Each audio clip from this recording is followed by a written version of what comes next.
In the final week of November 1985, 4 people pointed a video camera at a pile of free scratch cards. Early the next morning, Frank Maggio and his friend Jim Curl said they shipped entries carrying a claimed value of $3.6 million. Maggio later reported 4,018 entries he considered winning, worth by his count more than $16 million. He had paid nothing for the cards. He had not printed them, altered the values beneath the silver coating, or predicted 8 weeks of football scores. Then, according to Maggio, a man in a suit arrived with a letter while more cards were being processed. The nationwide promotion was canceled. The deadline printed on the cards was still more than a week away. Beatrice said the game could be manipulated. To Maggio, he had simply learned how it worked, and the entire dispute began with 50 free cards from a grocery store display. Maggio was 23 and worked near Atlanta as a salesman for Procter & Gamble, a competitor of Beatrice. He also studied contests.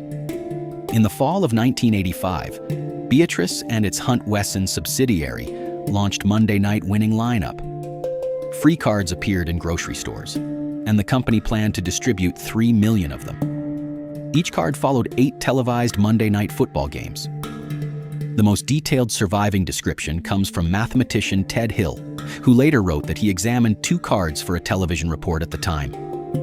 In his account, every game contained 3 covered rows: the 2 competing teams, the numbers 0 through 7 for touchdowns, and the same numbers for field goals. A player could reveal one position in each row, then compare those choices with the real result. An entirely correct card qualified for the top prize.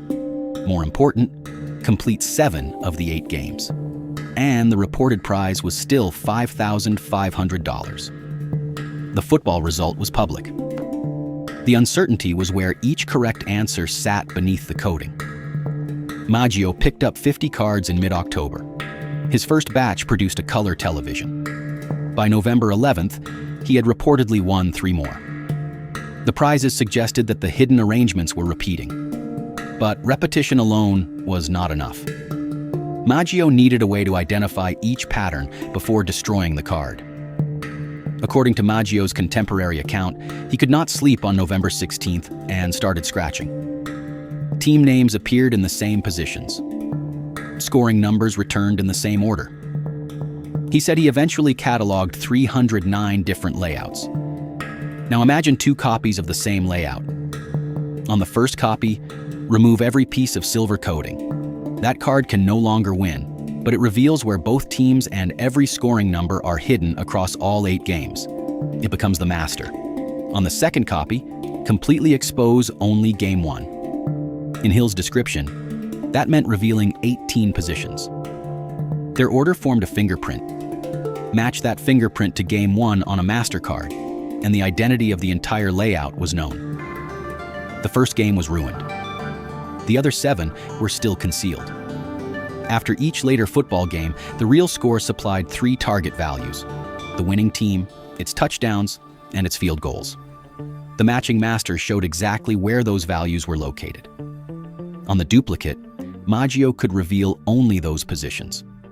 Suppose the second listed team won with 3 touchdowns and 2 field goals. The master might place those answers beneath the second team oval, the 6th touchdown oval, and the 4th field goal oval. Those would be the only 3 positions opened on the still concealed rows of the duplicate. He was no longer guessing. He was copying coordinates. 7 games could now be completed correctly. Under the reported prize schedule, that was the $5,500 tier. The method did not predict football or change a printed value.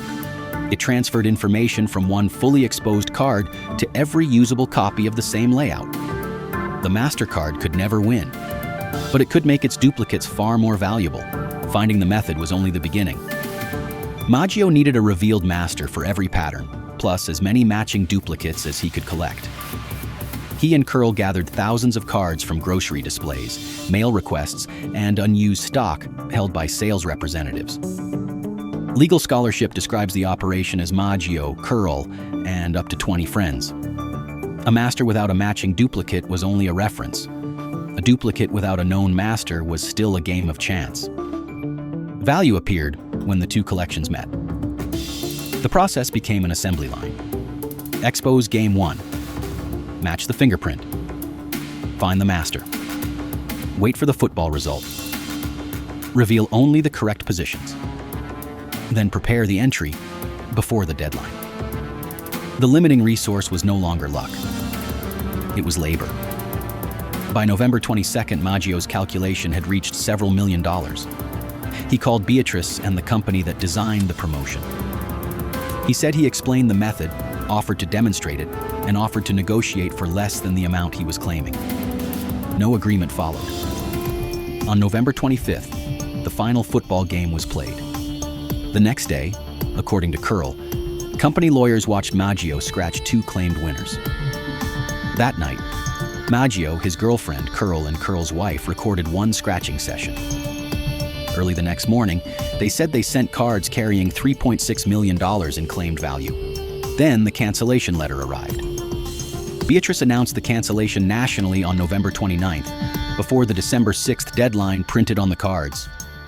It said the game could now be manipulated, and that this had compromised fairness for other participants. Maggio and Curl saw the rules differently. They had used authentic cards, revealed the company's own concealed values, and submitted entries before the stated deadline.